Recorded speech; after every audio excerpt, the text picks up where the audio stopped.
As Yun Yun has mentioned, today's talk I'm going to focus on the work we have been doing in the Foster Health Project.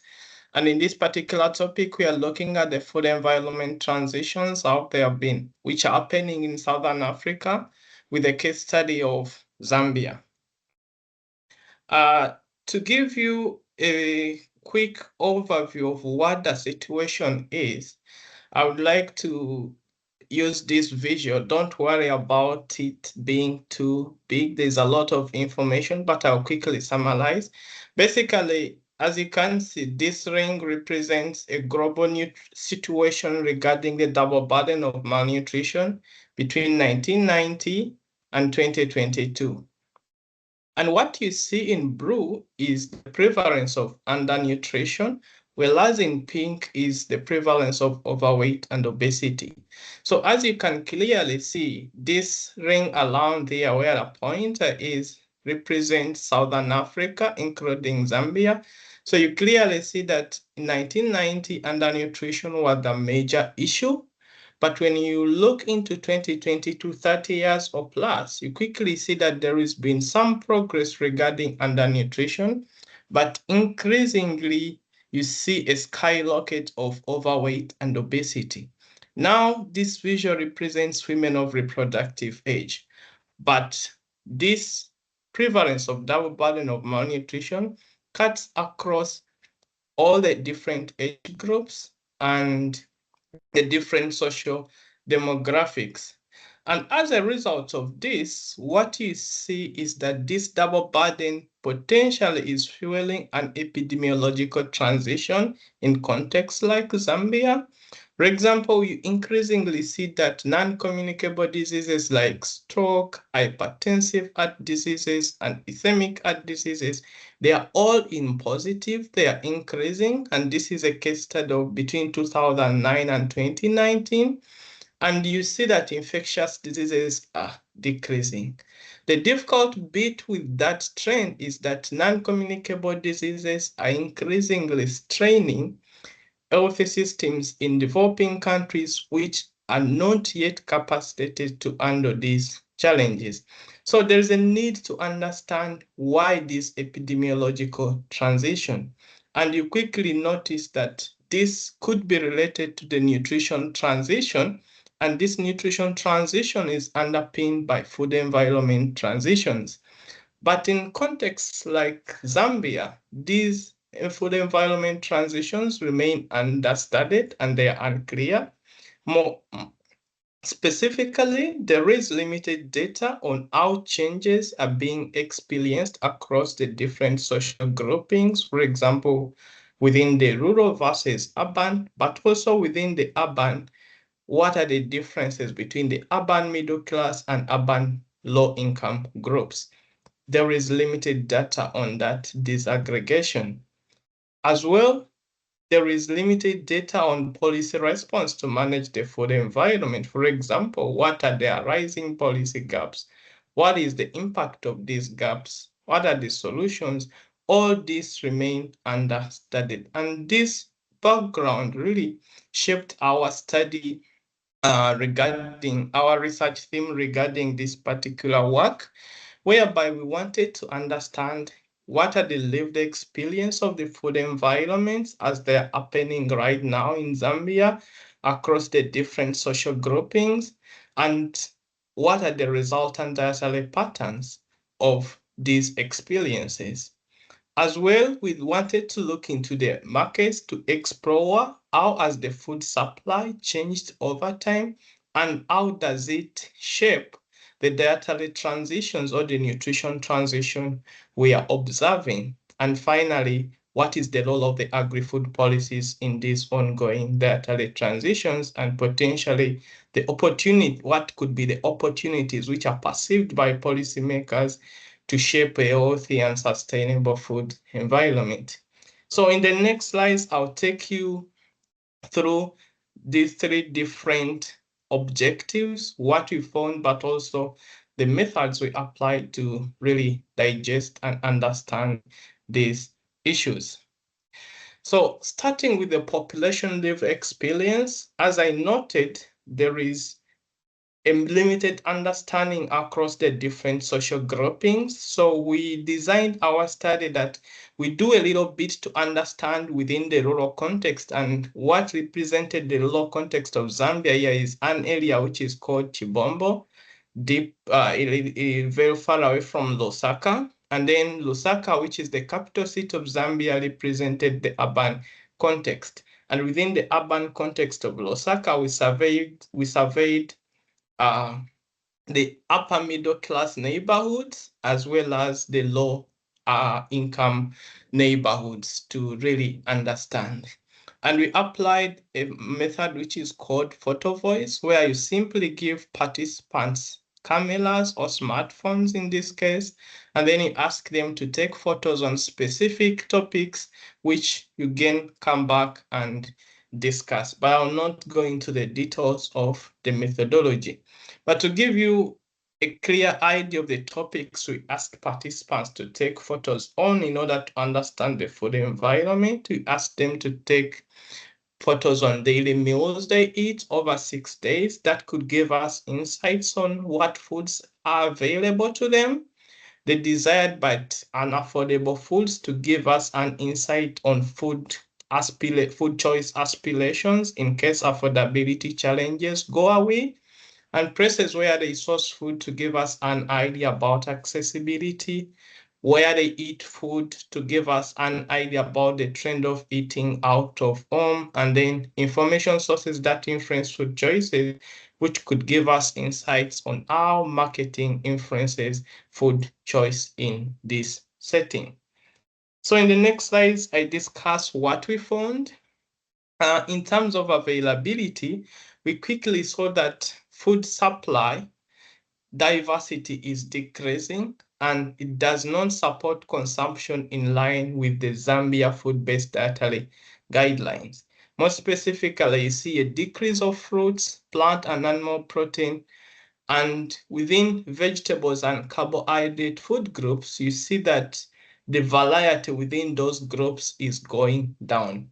On the other side, you see increased availability of refined maize. So within maize is increasingly is available because it's the habitual dietary, the habitual food which is consumed in Zambia. But you see a transition that it's not the non-refined healthier form, but rather the refined maize, which is increasingly available, cooking oil and other unhealthy, convenient, processed and fast foods. And these unhealthy, convenient, processed and fast foods are linked actually to an aspect that in Zambia, you see more women going into work. So the opportunity cost to prepare food is decreased or is increased. So they are increasingly reliant on these convenient, unhealthy, processed and fast foods.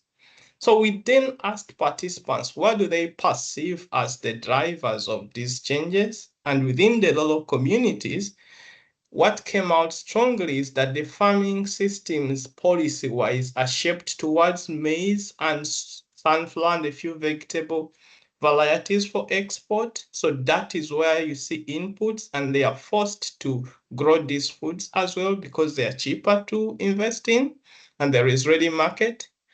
And the issue of lack of insurance cushion against the changing climate. One participant took this picture and he told us that that season, especially, this was conducted in 2024 when there was a devastating drought in the last 5 years in Southern Africa. And they told us that this had wiped out their entire garden and they didn't have any insurance cushion. So if you couple that with the aspect that fruit and vegetable systems, for example, are highly input demanding and there is no any subsidy, people are reluctant to invest in such crop systems. In the urban areas, mostly the increased access to Western fast food franchises, but also mimics of these fast foods within the low-income urban neighborhoods came out strongly as the driver of this transition. When it came to marketing, again, you see that there is increased aggressive marketing, but again, mostly for the unhealthy foods. And this is happening both within the rural, but also within the urban areas via different channels. Obviously, in urban areas, it's mostly the billboards and social media using celebrities, whereas in the rural areas, it's still the flyers and radios. And most interesting is the aspect that this messaging is strategically tailored to public needs. For example, food literacy. Many farming communities, as well as low-income urban populations, do casual work, and they perceive that calories is a nutritional need which need to be prioritized. And these food marketing strategies capitalize on that, for example, to market energy drinks. Next is the affordability challenges. So you see bundled promotions, buy one, get one for free, as this picture taken by one participant who said, I captured this fast food because I like their burgers and therefore soda is free when you buy a burger. And also there is a paradigm which is happening, which is developed, simply defining healthy as safety. So these food companies also promote their food as healthy simply because it's safe. And as a result, you see aspiration norms towards unhealthy food choices and their preparation methods, particularly among the young adults. The concern is that people lack the public self-efficacy to assess these adverts due to limited public health, nutrition, or education strategies, but they do aspire that in case the food adverts or the marketings also communicate the potential side effects and also put in place labels which are easy to understand to enable an informed food choice. Also, as I noted, we try to understand accessibility in terms of food markets. And what came out strongly is that majority of the population, especially within the low-income neighborhoods, are still dependent on wet markets because they have the affordable fresh food, but they are increasingly trust issues with food safety. And as I've noted, the definition of health and food safety specifically around chemical residues, pesticides, but also microbial. As you can see, this person took this picture and said, we used to buy food from this market, but these days people don't take good care of the food. For example, I captured this meat with flies everywhere. So as a result of that, they are increasingly resorting to supermarkets as a coping strategy. But within the supermarkets, it's mostly the exotic varieties in terms of fruits and vegetables and other health food alternatives which are available, which are unaffordable, and therefore they instead are exposed to cheaper unhealthy foods. And within the urban low income, there are even detrimental coping strategies. People are starting to avoid vegetables, for example, because of fear of pesticides, whereas they buy unsafe animal-based protein because eating meat comes with a status symbol. And they do desire that they hope to see improved traceability mechanisms and regulation enforcement, especially around pesticide application in farming systems. We also saw increasingly forming social norms which are shaping desirability towards unhealthy food practices. As you can see on this graph, healthiness and perceived social status. This refined, for example, refined maize flour and vegetables, we know they are healthy, but they draw a lower social status within the community. On the other hand, we know that fast foods, refined maize, they are really unhealthy, but they draw a higher social status within the community, so they are more consumed.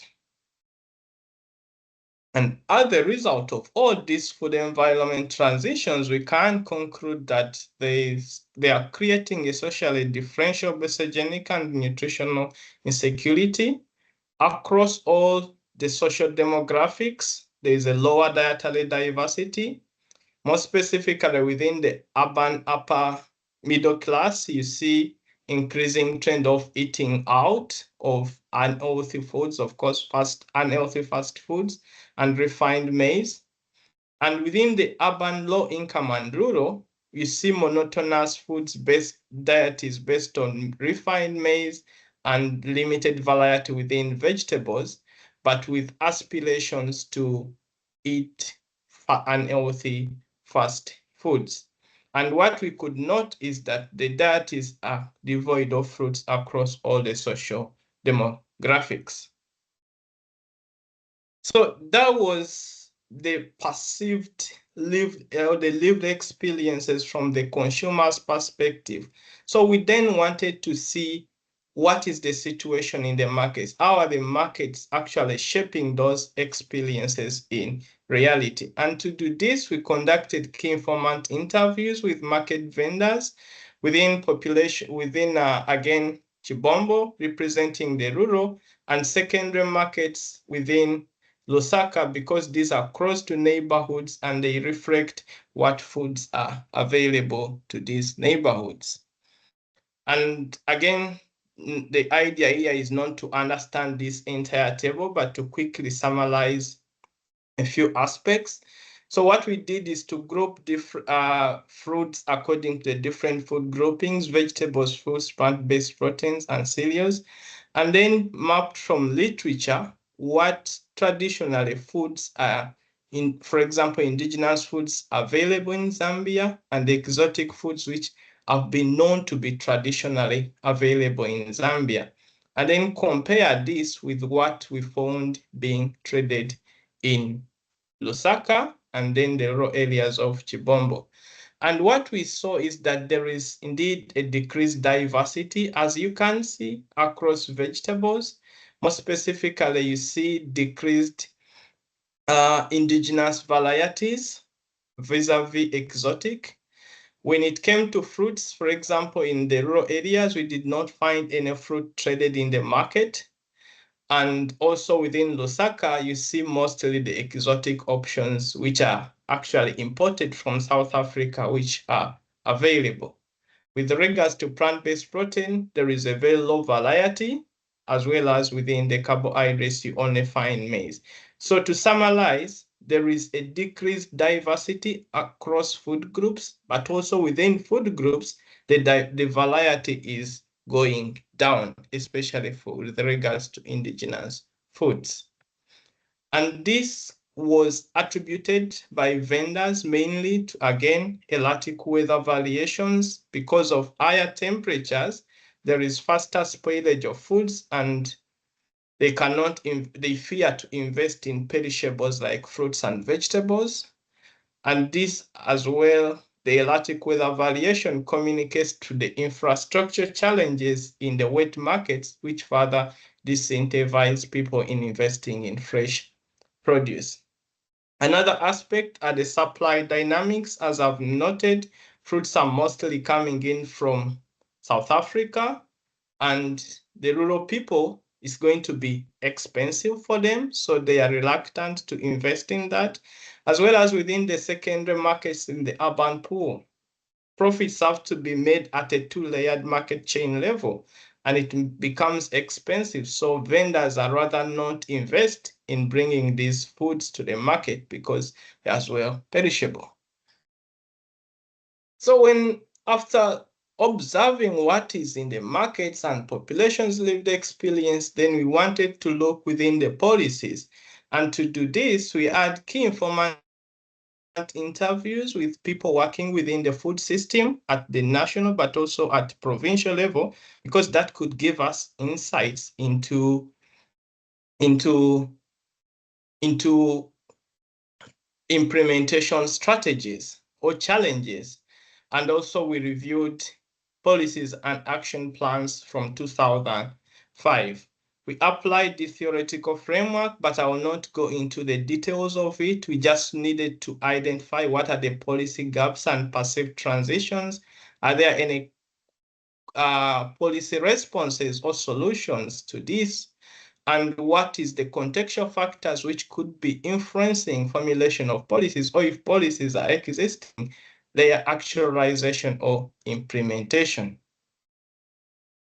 And what we found is that agri-nutritional policies are unintentionally perpetuating an obesogenic environment.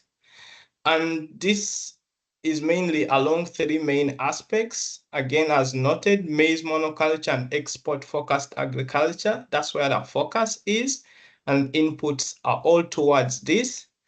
Then there are economic investment policies, especially incentives to set up, for example, for the food industry, but they are not explicit public or safeguards against this. Then there is lower investments in wet markets, which are happening amid the supermarket growth.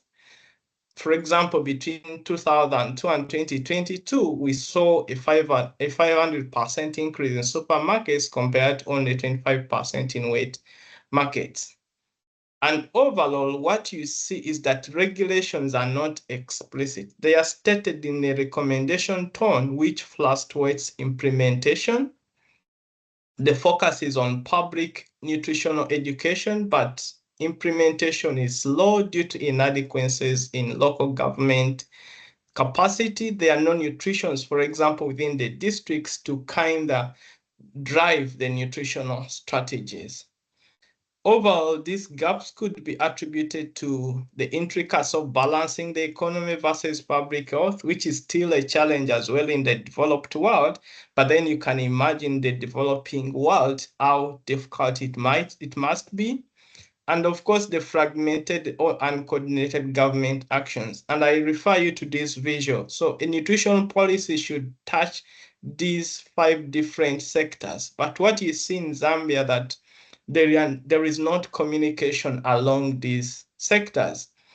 And to make matters worse, even within the health sector, there are contradictions. There is vitamin A sugar fortification, for example, to address micronutrients, but that is a contradictory to obesity prevention strategies. This is a picture I took recently in Zambia, and it communicates that this is sugar, energy for life. So you can already see the contradiction of the vehicle which was chosen to fortify sugar. And then, as I am about to conclude, we see that we wanted policymakers to point us towards the opportunities which could be available. What strategies do they think could kind of improve the food environment? And what came out strongly is the double duty, do no harm strategies. And this included strengthening the local governments to institutionalize evidence-based implementation, leveraging community networks in rural areas and digital platforms in the urban areas. And this is starting to happen. There is currently an ongoing pilot in districts with recruiting nutritionists. So hopefully it works out. And also public-private partnerships that incentivize healthier foods across the chain. So for example, aligning input subsidies and procurement systems to the food-based dietary guidelines could unlock diversification. Formalizing and investing in wet markets, but this need to be co-designed with the vendors and the opportunities to benchmark from Ghana.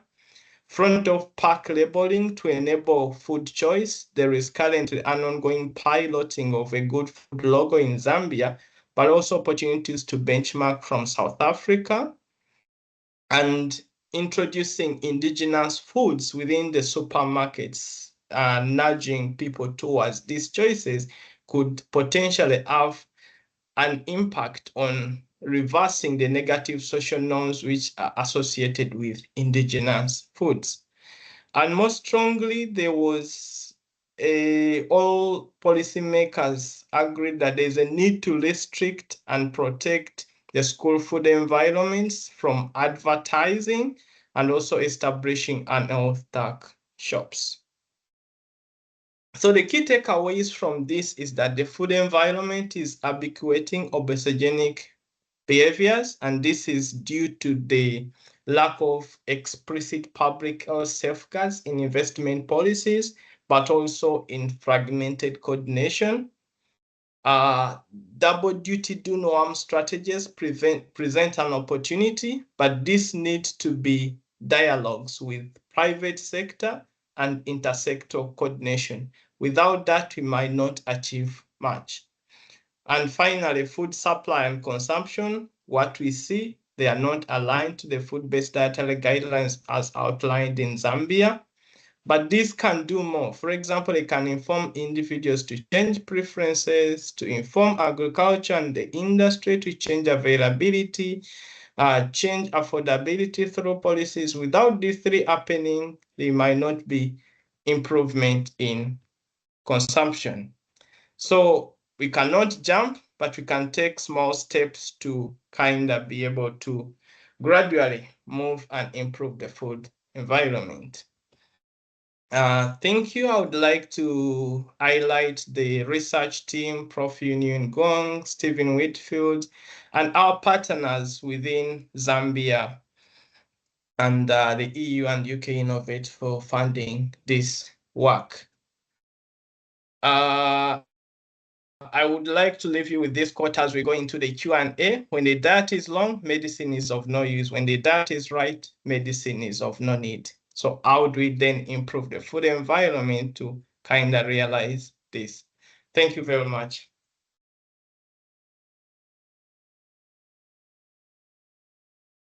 Thank you, Peter, for the very interesting, excellent presentation. This is very informative. And particularly the three studies really put together shows useful information to both the policymakers, stakeholders, and the consumers, what the key problem is there and what is the solutions, suggested solutions. I'm just look at okay, the Q&A. So far, we're still waiting for new. I can't see any, but I have a question, Peter. I think the study is really of real-world importance, and it gives people insights. What's the current health problem, where it's come from, and particularly with the food system transition. I learned that you've been to Zambia to give feedback to the participants, to the policymakers recently, for your study findings. Could you give us some kind of insight? What you are suggesting, are they actually very acceptable, or from the policymaker and the local consumer points? How is the responding there? Yeah, so last month we are for the dissemination strategies in the communities where we did do the studies and interacting with, and this was an interesting session because it was bringing together the farmers, the real consumers, but also policymakers at within the local governments. And what we found out is that especially this policy to do with the diversification of the agriculture systems, there is still a lot of contradictions around that. The government is still prioritizing food security versus nutritional security. But what I see is that the message is starting to move. You could see that it's being discussed how to kind of move towards diversification. Especially what was interesting is within the other studies which have been done within the project. For example, we are looking at land transformation systems and how diversification within the agriculture system can also help improve yields. And then if you combine it from that perspective, that diversification is not only going to improve consumption and your health, but it will also improve your yields, then the message starts to cut across. So what I think is we need to package the information with a number of positive externalities which can come from these policies, not simply by saying, okay, we will improve consumption, but what other goals come along, are improved along these messages. So the key messages, I think, is look at a transition and see how does it impact different sectors positively, and then we communicate it like this. That's great. I see some more question now. Steve Wickfield asked, you mentioned the decline in food safety standards and the poor infrastructure in wet market. What do you put this down to? In my opinion, there are two aspects there. I see also Riza Marie is asking a similar question about percentage of supermarkets increase. So generally, there is a trend in low and middle income countries that to improve food safety, we need to move towards supermarketization of the retail system. That is one aspect. So can we formalize moving towards supermarkets?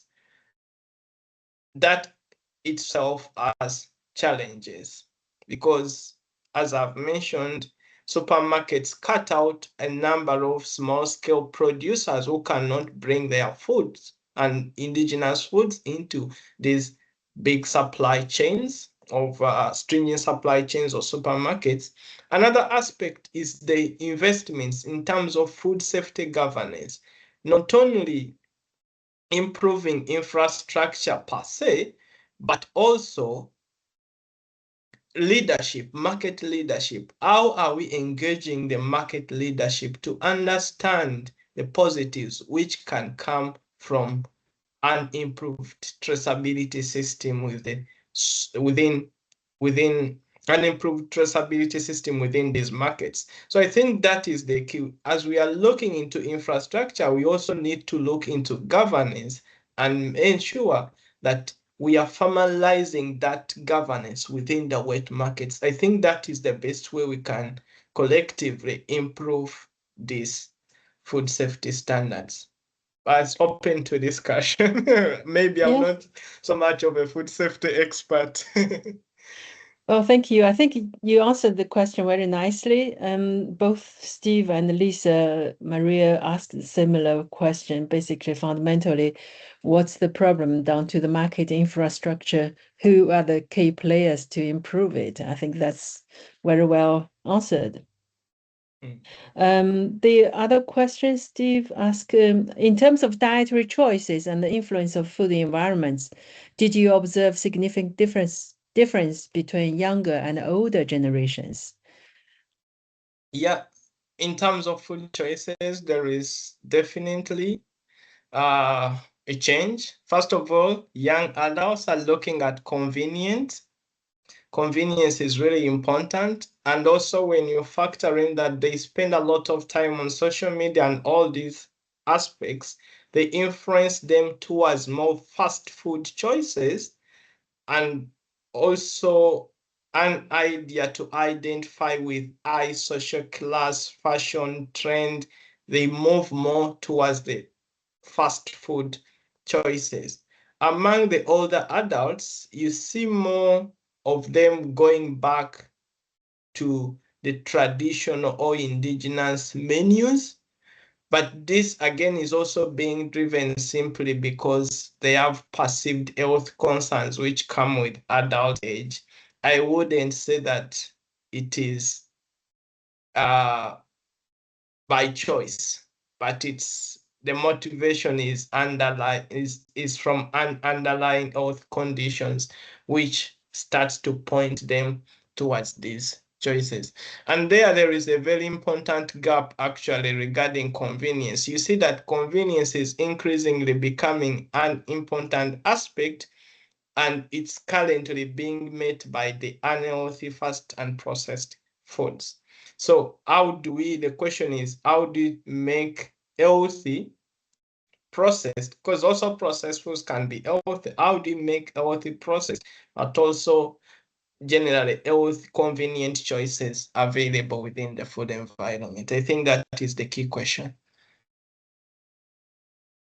Just add on a little bit on that. Do you think the education and knowledge information in the younger generation that shows some positive sign when we do the study, look at the younger generation, choose more diversified food, do you think they have learned some that could help them to shape a healthier environment? I think knowledge can just do may improve, but not so much, because what we have learned from behavior change from other experiences is that the physical food environment will be the determinant factor whether the knowledge you have is actually translated into healthier choices. So if we have not improved the physical food environment, people may have knowledge, but this knowledge might not benefit them to a larger extent, especially, for example, as I'm noting about food safety concerns within the available healthier options and convenience. So I think we need to look at it from a holistic point of view. As we are improving knowledge, we also need to improve the physical food environment. Otherwise, yeah, a good example is the developed world. People have knowledge but it's not translating into healthier choices as we would be meant to believe. So I think there's a need also for a combined approach. Well, thank you very much. You're I welcome. don't see very other questions. Just to see what Peter is doing is part of the larger EU-funded project, Foster Health. Really look at one health system that influenced by food system transformation and the whole food system change in the southern and eastern African countries. Foster Health is ending, and there are lots of findings there. So I would encourage you to look at the Foster Health research findings through YouTube, through GFER webpage. You can find more information there. So if there is no further questions. Maybe to add on what Lisa Marie is asking on related, do you think this accurately reflects how the low and middle income population shop for food? And do they strongly prefer the wet markets? I would say they still prefer the wet markets because they perceive their foods are very fresh and they can relate to the producers. And that is what we have seen in other contexts. For example, like recently, there was a study in Vietnam where people still prefer the wet markets compared to the supermarkets. So to answer this, I think people are still preferring wet markets, but those concerns are there. Thank you. There are some more questions coming in. Sarah Martin asked that we know that fish can provide a bioavailable source of micronutrients and often cheap and accessible and might be dried for preservation. Did you notice a particular change in relation of fish consumption? Yeah, there are aspirations to consume fish, but again, there was something along food safety standards. They prefer fish not from aquaculture, the farmed version, because they perceive that the farmed versions have, again, higher chemical residues, food safety concerns.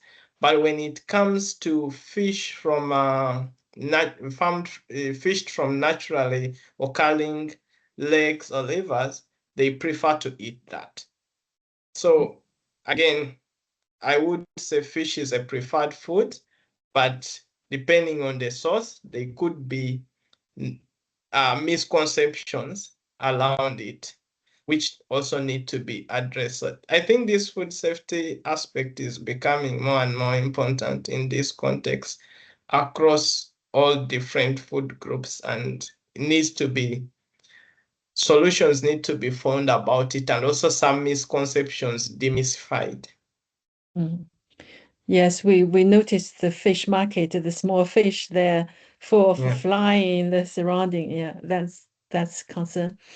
Monica asked a question. I'm curious as to why they choose sugar as a vehicle for vitamin A fortification. Could it be no limited awareness of cardiometabolic health? Was it targeting a specific group? Do we know that? That's a good question. But from my understanding, especially when we are discussing with policymakers, when you start to dig deep into whether they could be knowing the implications to do of fortifying sugar as a food compared to other food vehicles, and you mentioned the contradictions regarding obesity prevention, that's when it comes to their mind and say, oh, okay. So I could say that limited attention to metabolic issues and overweight and obesity in this context is still not being viewed as something really urgent to address. So yeah, but it's difficult. It's a difficult question, but I think there is a need to move away from this and improve awareness around this overweight and obesity in general, because you still see the old beauty paradox as well, where a big bodied a person with overweight and obesity is related to wealth and also sometimes beauty. So there are still all these cultural misconceptions, and I don't know whether they also translate at a policy level, but yeah. Well, hopefully your feedback to the stakeholders might cause bring attention to that change. Maybe change will happen. And to ask how to change some values and culture things in society about food and nutrition to educate and pursue them to have a good and nutritional meal as well as active life. I guess we touched that a little bit earlier. Information. Yeah, and I think it has to do with multi-sector coordination. If you bring the different sectors together and they sit and as they are designing these different policies and they see how each sector policies touches the other, the different trade-offs, I think that would be the solution. Great. I see Sarah posted a Foster Health homepage that for everybody who's interested to look at all these studies, the information is a massive study, a lot of useful information. Thank you. Am I right? There's no more questions. I think I can't see new message coming. So I would like to thank Dr. Peter Yiga for your great work in the FOST project, also the wonderful presentation here, and give us insights what happened in Zambia, in Southern and Eastern Africa in terms of a food system transition and diet transition. The leading questions, how it's leading to future NCD, non-communicable disease in these countries, is worth to further investigation. I know you are going to study some further intervention studies on this aspect. Hopefully it will be successful. Thank you very much. Thank you everybody for attending this seminar. Anything I would lead you to GFEI webpage or contact us for any further questions. Thank you. Thank you. Bye. Bye.